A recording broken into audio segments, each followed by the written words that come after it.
Hello, welcome to our channel. In this video, I will show you how to lock your Facebook profile. Watch till the end to properly understand this tutorial. Open the Facebook app. Tap on the menu. Scroll down and tap on Settings and Privacy. Here, tap on Settings. Scroll down and under the Audience and Visibility section, you will find Profile Lock-in option. Tap on it. Lock Your Profile page will open. Here, tap on Lock Your Profile button. Tap on OK. Now your profile is locked. Only your friends can see photos, posts, and stories on your profile. If you want to unlock your profile, tap on these dots. Tap on Unlock Profile.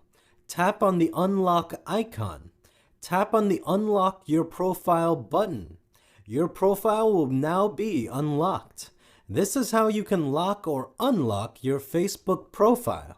Thanks for watching. Like, share, and subscribe for more tips and tricks.